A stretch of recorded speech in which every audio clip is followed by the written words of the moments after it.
जबकि दूसरे डैडी लगातार कमजोर होते गए।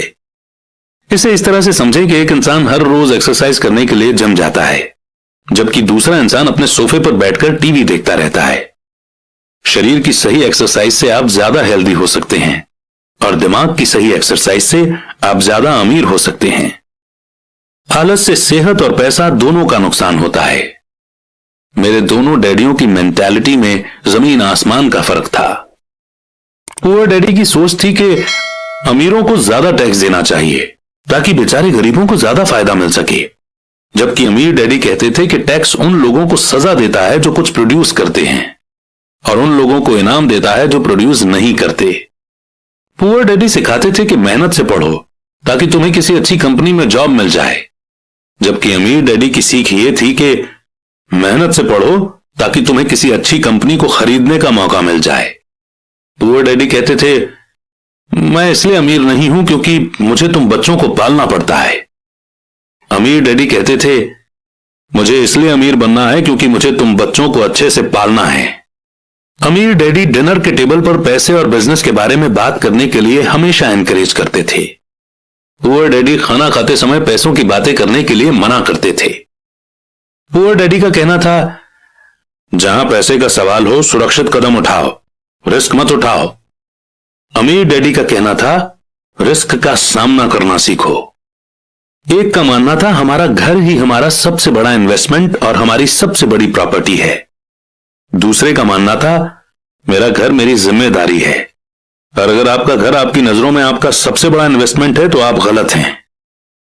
दोनों ही डैडी अपने बिल समय पर चुकाते थे, पर उनमें से एक सबसे पहले अपने बिल चुकाते जबकि दूसरे सबसे आखिर में। एक डैडी का यह मानना था कि कंपनी या गवर्नमेंट को आपका ध्यान रखना चाहिए और आपकी जरूरतों को पूरा करना चाहिए। वे हमेशा सैलरी में बढ़ोतरी, रिटायरमेंट प्लान, मेडिकल बेनिफिट, बीमारी की छुट्टी, छुट्टियों के दिन और बाकी फैसिलिटी के बारे में चिंतित रहते थे। वे अपने दो चाचाओं से बहुत प्रभावित थे जो आर्मी में चले गए थे और 20 साल के एक्टिव जीवन के बाद उन्होंने अपने रिटायरमेंट और जीवन भर के आराम का इंतजाम कर लिया था। वे मेडिकल बेनिफिट के विचार को पसंद करते थे और आर्मी द्वारा अपने रिटायर्ड एम्प्लॉयज को दी जा रही सुविधाओं की भी तारीफ करते थे। उन्हें यूनिवर्सिटी का टेन्योर सिस्टम भी काफी पसंद था। कई बार जॉब से आजीवन मिल रही सुरक्षा और जॉब के फायदे जॉब से ज्यादा इंपॉर्टेंट हो जाते हैं। वे अक्सर ये कहते थे, मैंने गवर्नमेंट के लिए बहुत मेहनत से काम किया है, इसके लिए बदले में मुझे बेनिफिट मिलने चाहिए। दूसरे डैडी पूरी तरह से फाइनेंशियल इंडिपेंडेंस में विश्वास रखते थे। वे कन्वीनियंस मानसिकता के खिलाफ थे। वे ये मानते थे कि इस तरह की मानसिकता लोगों को कमजोर और फाइनेंशियल रूप से जरूरतमंद बनाती है। उनका पक्का विश्वास था कि आदमी को फाइनेंशियल रूप से काबिल होना चाहिए। एक डैडी कुछ डॉलर बचाने के लिए परेशान रहे। दूसरे डैडी एक के बाद एक इन्वेस्टमेंट करते रहे। एक डैडी ने मुझे बताया कि अच्छी जॉब तलाशने के लिए अच्छा सा बायोडाटा कैसे लिखा जाए। दूसरे डैडी ने मुझे यह सिखाया कि कैसे मजबूत बिजनेस और फाइनेंशियल प्लान्स लिखे जाएं, जिससे मैं किसी दूसरे को जॉब दे सकूं। दो प्रभावशाली डैडियों के साथ रहने के कारण मुझे एनालाइज करने का मौका मिला कि उनके विचारों का उनके जीवन पर कितना असर हो रहा है। मैंने पाया कि दरअसल लोग अपने विचारों से ही अपने जीवन को दिशा देते हैं। एग्जाम्पल के तौर पर मेरे गरीब डैडी हमेशा कहा करते थे, मैं कभी अमीर नहीं बन पाऊंगा, और उनकी यह भविष्यवाणी सही साबित हुई। दूसरी तरफ मेरे करो पहले, हाँ जल्दी करो, मुझे पता है कि आप लोग नहीं करते, वीडियो देखते हो लेकिन सब्सक्राइब नहीं करते। लाल कलर का बटन नहीं से दबाओ, जल्दी दबाओ। अमीर डैडी हमेशा खुद को अमीर समझते थे। वे इस तरह की बातें करते थे, मैं अमीर हूं और अमीर लोग ऐसा नहीं करते। एक बड़े फाइनेंशियल झटके के बाद जब वे दिवालिया होने के कगार पर थे, तब भी वे खुद को अमीर आदमी ही कहते रहे। वे अपने सपोर्ट में यह कहते थे कि गरीब ना होने और पैसे ना होने में फर्क होता है। पैसे पास में ना होना एक टेम्पररी कंडीशन है, जबकि गरीबी परमानेंट है। मेरे गरीब डैडी ये भी कहते थे कि मेरी पैसे में कोई रुचि नहीं है या पैसा इंपॉर्टेंट नहीं है। मेरे अमीर डैडी हमेशा कहा करते थे कि पैसे में बहुत ताकत है।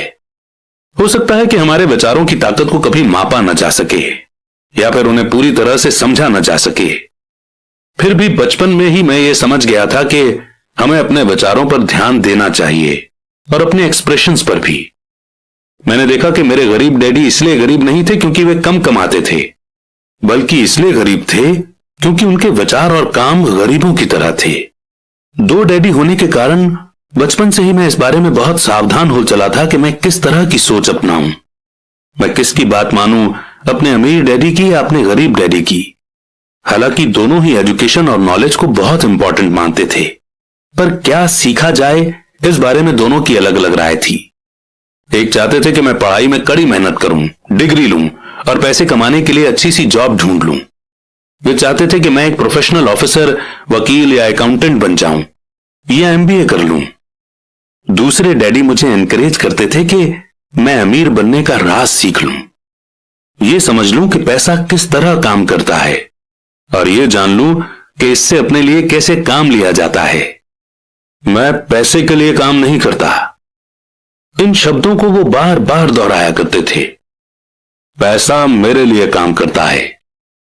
9 साल की उम्र में ही मैंने यह फैसला किया कि पैसे के बारे में मैं अपने अमीर डैडी की बात सुनूंगा और उनसे सीखूंगा। यह फैसला करने का मतलब था अपने गरीब डैडी की बातों पर ध्यान न देना। हालांकि उनके पास कॉलेज की बहुत सी डिग्रियां थी जो मेरे अमीर डैडी के पास नहीं थी।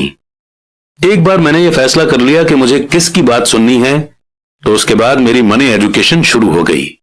मेरे अमीर डैडी ने मुझे 30 साल से भी ज्यादा समय तक सिखाया, जब तक कि मेरी उम्र 39 साल की नहीं हो गई।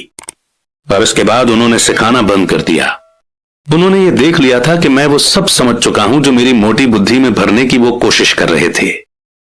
पैसा एक तरह की ताकत है, पर इससे भी बड़ी ताकत है फाइनेंशियल एजुकेशन। पैसा तो आता जाता रहता है, पर अगर आप ये जानते हैं कि पैसा किस तरह से काम करता है, तो आप ज्यादा ताकतवर हो जाते हैं। आप दौलत कमाना शुरू कर सकते हैं। सिर्फ पॉजिटिव थिंकिंग से ही समस्या हल नहीं हो सकती, क्योंकि ज्यादातर लोग स्कूल में पढ़ते हैं और वहां ये कभी नहीं सीख पाते कि पैसा किस तरह से काम करता है। इसीलिए वे पैसे के लिए काम करने में अपनी सारी जिंदगी बर्बाद कर देते हैं। मेरी एजुकेशन तब शुरू हुई जब मैं सिर्फ 9 साल का था, और इसी कारण मेरे अमीर डैडी ने मुझे जो लेसन पढ़ाए वे बहुत आसान थे। और सारी बातों को छोड़कर विचार किया जाए तो उन्होंने मुझे 30 सालों तक सिर्फ 6 इंपॉर्टेंट लेसन पढ़ाए। ये बुक उन्हीं 6 लेसन्स के बारे में है, और इसे भी उतना ही आसान बनाने की कोशिश की गई है जितना कि मेरे अमीर डैडी ने इन्हें मेरे लिए आसान बनाया था। ये लेसन आपके लिए जवाब की तरह नहीं लिखे गए हैं, बल्कि गाइड की तरह लिखे गए हैं। ऐसा गाइड जो ज्यादा अमीर बनने में आपकी और आपके बच्चों की मदद करेगा, चाहे दुनिया कितनी बदलती रहे। तो लेसन 1 है, अमीर लोग पैसे के लिए काम नहीं करते। लेसन 2, पैसे की समझ क्यों सिखाई जानी चाहिए। लेसन 3, अपने काम से काम रखो। लेसन 4, टैक्स का इतिहास और कॉरपोरेशंस की ताकत। लेसन 5, अमीर लोग पैसे का आविष्कार करते हैं। लेसन 6, सीखने के लिए काम करें, पैसे के लिए काम न करें। शुरुआत करते हैं चैप्टर 2 की, जिसमें हम सीखेंगे लेसन 1, अमीर लोग पैसे के लिए काम नहीं करते।